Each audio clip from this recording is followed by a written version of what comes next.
যারা baby planning করছো তারা কিন্তু প্রায় প্রত্যেক মাসে কিন্তু একটা উদ্বেগজনক কাজ করে যে তাদের পিরিয়ডটা যাতে মিস হয় আর তারা যাতে বেবি কনসিভ করতে পারে।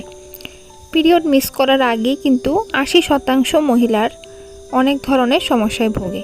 আবার অনেক সময় এমনও হয়ে থাকে যে পিরিয়ড হওয়ার আগেও কিন্তু অনেক ধরনের প্রিমেনস্ট্রুয়াল সিনড্রোম থাকে।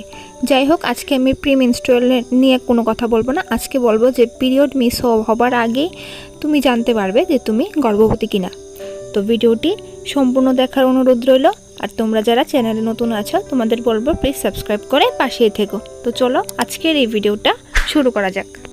প্রেগনেন্সির একদম আর্লি স্টেজে 6 সপ্তাহ বা তার আগ থেকে কিন্তু বমি অনুভূত হতে থাকে। স্তনে ব্যথা, ফুলে যাওয়া বা ভারী হওয়া গর্ভধারণের লক্ষণ হতে পারে। একটি প্রেগনেন্সি টেস্ট নিঃসন্দেহে তুমি গর্ভবতী কিনা তা মূল্যায়ন করার সবচেয়ে সঠিক উপায়। তবে কয়েকটি সাধারণ উপসর্গ ঘটলে সেগুলিকে পিরিয়ড মিস করার আগে গর্ভধারণের প্রথম লক্ষণ বলে ধরা যায়। প্রথম যে সিমটমসটার কথা বলবো সেটা হলো গর্ভরোপণ রক্তপাত, মানে ইমপ্ল্যান্টেশন ব্লিডিং।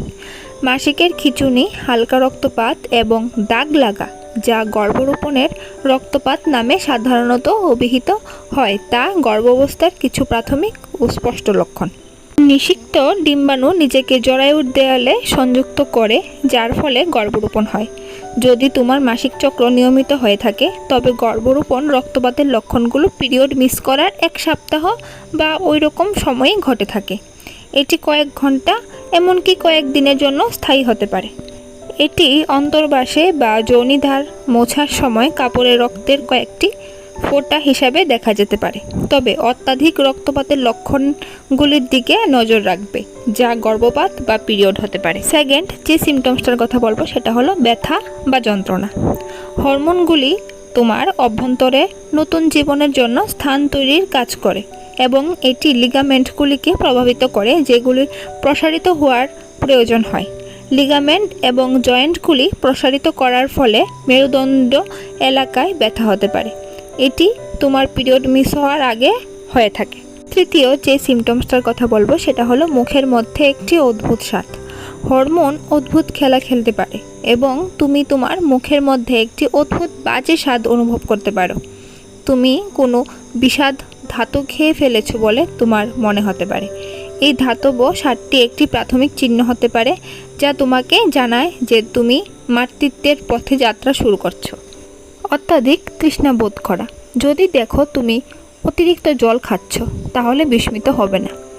রক্তের পরিমাণ বৃদ্ধির ফলে তোমার পিরিয়ড মিস করার আগেও অত্যন্ত তৃষ্ণার্ত বোধ করতে পারো। শ্বাসকষ্ট। শ্বাসকষ্ট গর্ভধারণের প্রাথমিক চিহ্ন হতে পারে, কারণ দুটি জীবনের জন্য শ্বাস নেওয়ার জন্য শরীরের আরও বেশি অক্সিজেন এবং রক্তের প্রয়োজন হয়। একটি শিশুর বাড়ার সাথে সাথে এবং আরও বেশি অক্সিজেন ও পুষ্টির প্রয়োজনে সবকটি ত্রৈমাসিক ধরে চলতে থাকে। মুখ দিয়ে অতিরিক্ত লালা পড়া।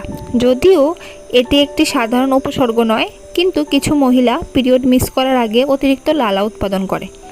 এই অবস্থাটিকে প্রাথমিকভাবে টিয়ালিস গ্রেডিডারোম নামে পরিচিত। এটি সকালের অসুস্থতা এবং বুক জ্বালার সাথে সম্পর্কিত। বমিভাবের যন্ত্রণা থেকে মুখে অতিরিক্ত তরল সৃষ্টি হয়, যার ফলে মুখ থেকে লালা পড়তে থাকে। তো বন্ধুরা, এইগুলো তো ছিল কিছু আর্লি প্রেগনেন্সি সিমটমস, যেগুলো দেখলে তোমরা বুঝতে পারবে যে তোমাদের প্রেগনেন্সি কনসিভ হয়েছে কিনা। তো বন্ধুরা, আজকের মতো আমি এখানেই আমার ভিডিওটা শেষ করছি। কেমন লাগলো অবশ্যই কিন্তু নিচে কমেন্ট করে জানিও। ভিডিওটি ভালো লাগলে লাইক করে দিও। আবারও দেখা হচ্ছে নতুন একটা ভিডিও নিয়ে। ততক্ষণ তোমরা সব ভালো থাকো, সুস্থ থাকো। Till then take care, bye bye, thanks for watching.